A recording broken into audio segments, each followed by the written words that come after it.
Hello, my friends. My name is Ellen. Welcome back to my Southern Kitchen and the final episode of Ellen's Thanksgiving Series 2024.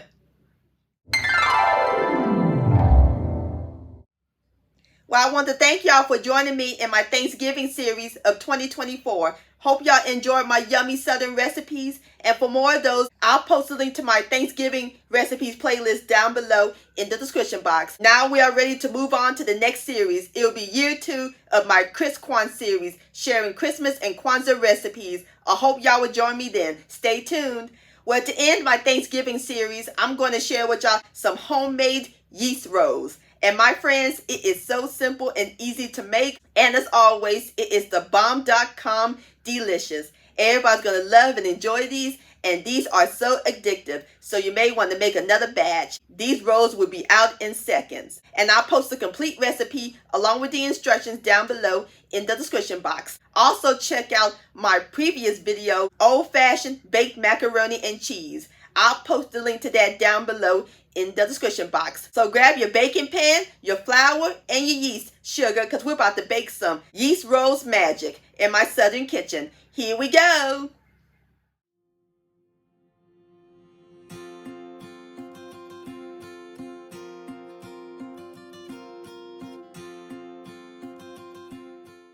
Alright, my friends, the first step we're going to do is prep up our wet ingredients. Over here in my large deep skillet, I have my fire over medium-low heat. We're going to add in 1 cup of my favorite milk, evaporated milk.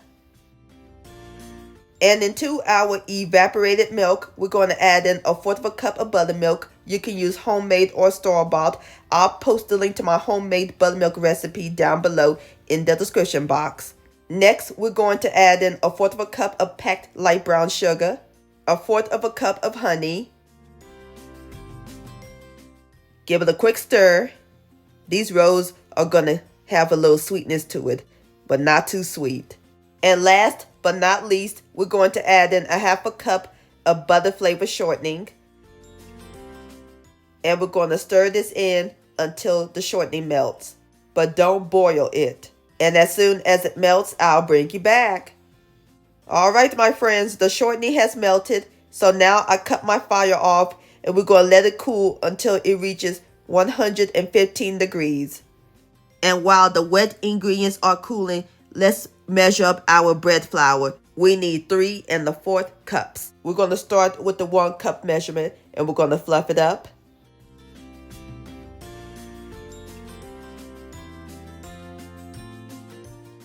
And level it off. And voila, perfect cup. And we're going to pour it into my large bowl. We need 2 more cups. Again, fluff it up. And again, level it off. And that's 2 cups. We need 1 more cup.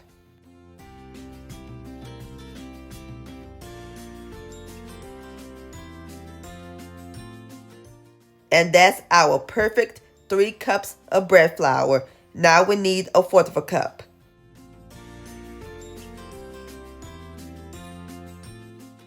And that's our 1/4 cup. We're going to reserve 1 1/4 cups.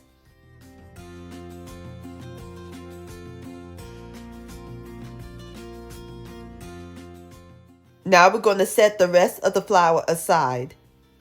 Off camera, I pour the rest of the flour into another bowl and we're just going to add the 1 1/4 cups in this bowl. Now we're going to add in 1 teaspoon of table salt and 2 1/4 teaspoons of active dry yeast. And give it a quick whisk until it's well blended.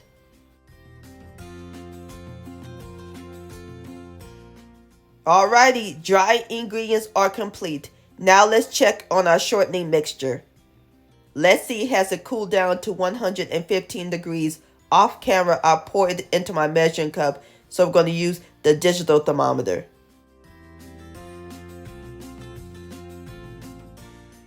Excellent. Now we're going to pour it into our flour mixture. Stir it until it's well incorporated.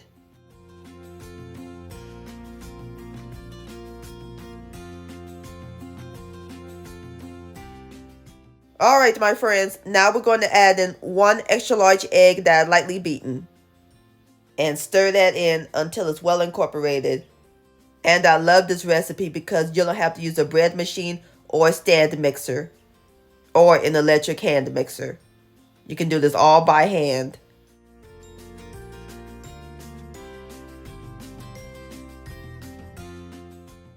Alrighty, now we're going to add in the remaining bread flour gradually.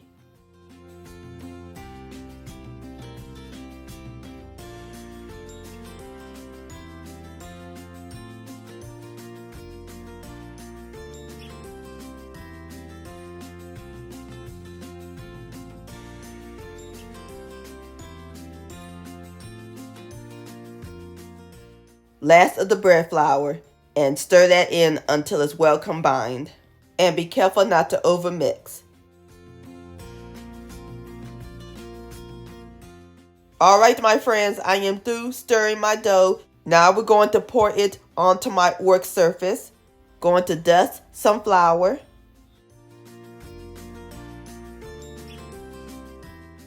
Add a little flour on top of the dough.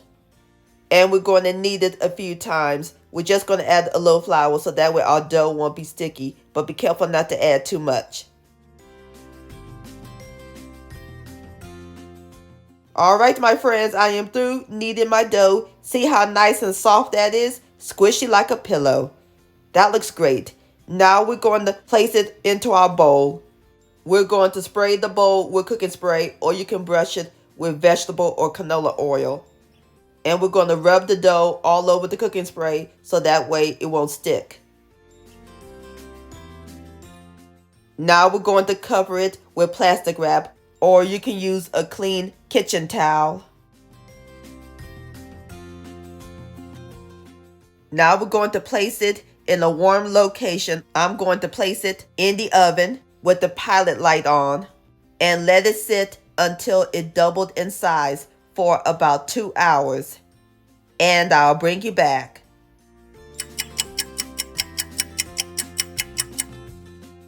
Alright, my friends, the dough has risen. See how big and puffy that is? So now we're going to punch a hole in the center to release the air. Oh, I can't stop playing with this dough. And you see how nice and stretchy that is? You can tell they're going to be super soft. Now we are ready to form them into rolls. We're going to take about 2 tablespoons of the dough, like so. We're going to roll it into a ball, and using my finger, we're just going to pinch it in the middle, just like that, and place it onto my 9 by 13 inch baking pan that I sprayed with cooking spray, and just repeat the process. And you can make them any size that you prefer. Alright, as soon as I get through with the rest of my rolls, I'll bring you back. Alright, my friends, I've got all my rolls together. In total, we have 15. And over here in my pot, I have melted some honey butter. We're just going to brush it on top of the rolls, so that way when we bake them, they're going to give it a nice golden brown color. Ain't nothing like the smell of yeast. And again, we're going to cover them with plastic wrap. Now they're going for a second rise. Going to place them back in the oven for 1 hour until they doubled in size.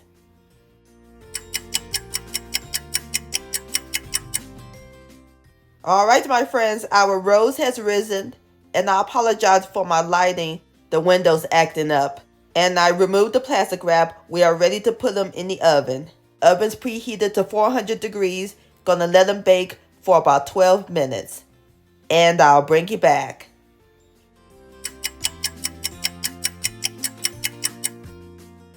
Alright, my friends, there you have it. Homemade dinner yeast rolls. Don't that look good? And it smells heavenly up in this kitchen. Nothing like the smell of fresh rolls or any bread straight out of the oven. And then I place them under the broiler just for a few seconds so they can get a little bit more golden brown. So now we're going to brush them with more honey butter so they can stay nice and moist Oh yes, sugar. Gotta add the butter. And they reheat nicely.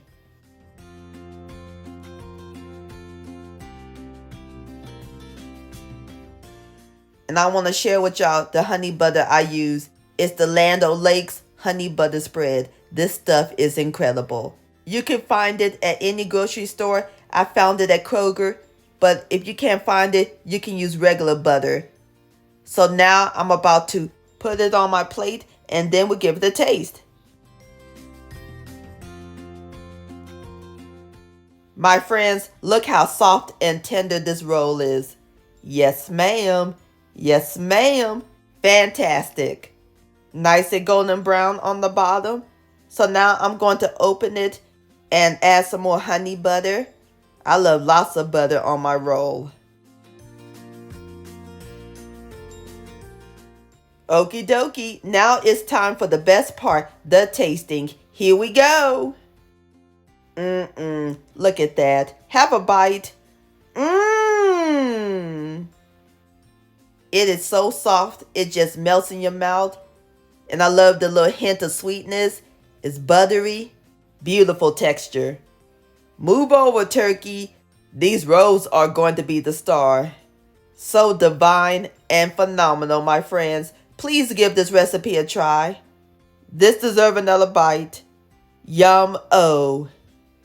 Yeast rolls licious. My friends, many thanks so much for watching. If you enjoyed this video recipe, please give it a thumbs up. I really do appreciate it. And for more Southern magic in my kitchen, hit that subscribe button and click on the bell so that way you'll be notified when my new videos come out. Also, follow me on social media, Facebook, Ellen's Homemade Delights, and Instagram at Ellen Delights. And please send me an email, ellenshomemade.delights@gmail.com. I would love to see your beautiful creations with my recipes. And I'll see y'all on my next video. Let's eat. Much love and happy Thanksgiving.